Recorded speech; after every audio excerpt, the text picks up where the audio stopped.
Latest update है state? नहीं, ऐसा है कि देखिए, मैंने कल भी कहा कि हमारे प्रधानमंत्री जी और हमारे होम मिनिस्टर ने फ्लोर ऑफ द हाउस में इस बात को दोहराया है कि ये जो स्टेटहुड है हमारी जम्मू कश्मीर की, वो वापस आ जाएगी। थोड़ा डिलिमिटेशन हो जाएगी चुनाव के नज़दीक या चुनाव के बाद, इस प्रकार की बात सरकार ज़रूर करेगी, ऐसा हमारा पूरा विश्वास है। वही बात मैंने कल भी कही। तो यहाँ हमारे प्रधान जी ने, रविंद्र रैना जी ने उसका जवाब दिया है। आपने आज अखबारों में भी मैंने पढ़ा, यहाँ के लोकल पेपर्स में छपा है कि वो अब जिनका वो ख्वाब है, सपना है, उनको अब वो छोड़ना चाहिए। भारतीय जनता पार्टी और यहाँ के लोग, दोनों लोग अब आर्टिकल 370 को दोबारा से जम्मू कश्मीर में लाने के लिए न कोई तैयारी है और न कोई ये वापस आ जाएगा, ऐसा पूरा विश्वास है मेरा। कौन सा अफसर? नहीं, वो मैंने बताया है, कल भी बताया मैंने कि एक जो इलेक्टेड रिप्रेजेंटेटिव्स होते हैं, इलेक्टेड रिप्रेजेंटेटिव्स का बड़ा रोल होता है और लोगों की इजी एक्सेस होती है। ब्यूरोक्रेट्स के पास लोगों की इजी एक्सेस नहीं होती है बनिस्बत की इलेक्टेड रिप्रेजेंटेटिव्स के पास।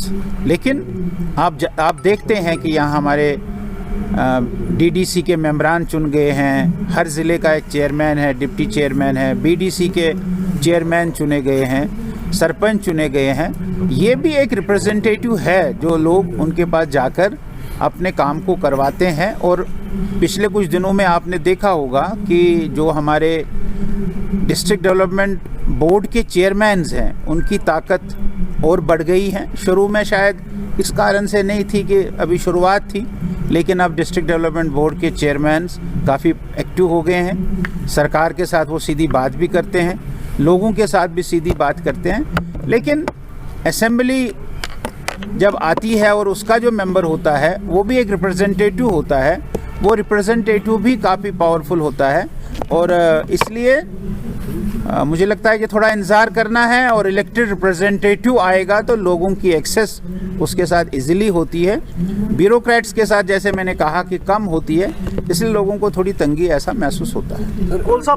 नहीं, ठीक है आपका, मैं उससे आपका सहमत हूँ कि भाई ये कोर्ट में है और कोर्ट का फैसला भारतीय जनता पार्टी उसको ओन करेगी। ऐसा नहीं है कि हम कोर्ट के खिलाफ हैं। कोर्ट जो फैसला देगी वो सबसे सर्वोपरि है।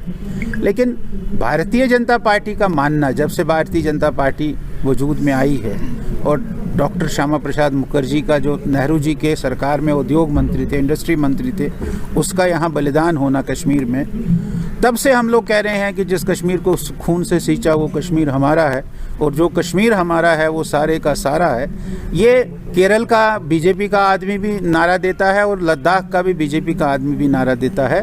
भारतीय जनता पार्टी आज से नहीं, 1953 से 370 और 35A को हटाने के पक्ष में है और वो हट गया और हमेशा इस पक्ष में रहेगी।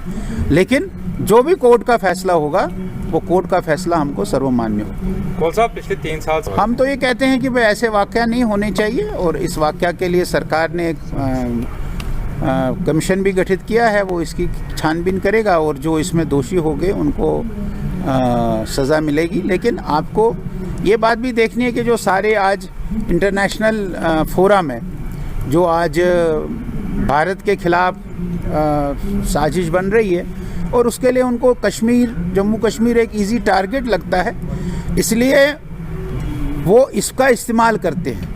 आप कितना भी उसको समाप्त करने की कोशिश करेंगे, वो इसको आगे बढ़ाने की कोशिश कर रहे हैं। लेकिन मुझे ऐसा लगता है कि हम लोग, हमारी सरकार, हमारी एडमिनिस्ट्रेशन, भारत सरकार इसमें कामयाब हो जाएगी और यहाँ के लोगों को पिछले जो 3 दशकों में, 30 सालों में जो यहाँ के लोगों को सहना पड़ा है, उससे निजात मिलेगा।